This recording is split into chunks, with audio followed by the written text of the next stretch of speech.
شروع کرتا ہوں اللہ کے نام سے جو بڑا مہربان اور نہایت رحم کرنے والا ہے۔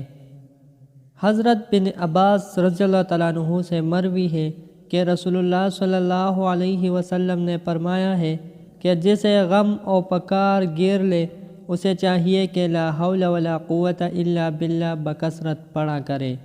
علماء کرام فرماتے ہیں کہ اس کلمہ کے عمل سے بڑھ کر کوئی چیز مددگار نہیں ہے۔ حضرت عبان بن عثمان اپنے والد عثمان رضی اللہ تعالیٰ عنہ سے روایت کرتے ہیں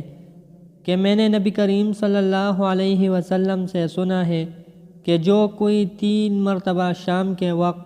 بسم اللہ الذی لا یضر مع اسمہ شیء فی الارض ولا فی السماء وہو السمیع العلیم پڑھے تو صبح تک کوئی ناگہانی بلا و مصیبت نہ پہنچے گی، اور جو شخص اسے صبح کے وقت پڑھے تو شام تک کوئی ناگہانی بلا و مصیبت نہ پہنچے گی۔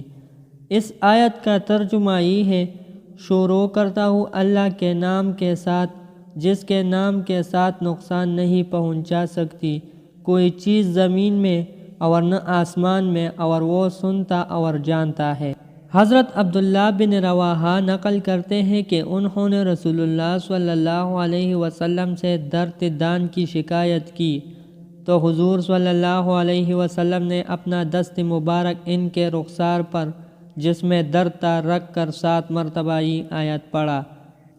اللہم اذھب عنہ ما یجد وبخشہ بدعوت نبیک المسکین المبارک عندک۔ ترجمہ: اے اللہ، جو تکلیف یہ شخص محسوس کر رہا ہے اس کو اور اس کی سختی کو دور فرما دیجیے اپنے نبی مسکین کی دعا سے جو آپ کے نزدیک بابرکت ہے۔ دست مبارک اٹھانے سے پہلے اللہ تعالیٰ نے ان کے درد کو رفع فرما دیا۔ حضرت عائشہ رضی اللہ تعالیٰ عنہا سے منقول ہے کہ رسول اللہ صلی اللہ علیہ وسلم نے فرمایا ہے کہ دودھ کا ثرید، دودھ میں روٹی بھیگی ہوئی یا کوئی غذا مریض کے قلب کو قوت دیتا ہے اور غم دور کر دیتا ہے۔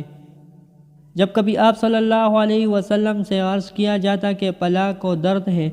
اور وہ کھانا نہیں کھاتا تو آپ صلی اللہ علیہ وسلم فرماتے دودھ آمیز غذا بنا کر اسے پلانا چاہیے، اور فرماتے قسم ہے اس ذات کی جس کے قبضے میں میری جان ہے، یہ تمہارے پیٹ کو اس طرح دھو دیتا ہے کہ جیسے تم اپنے چہروں کو میل سے صاف کر دو۔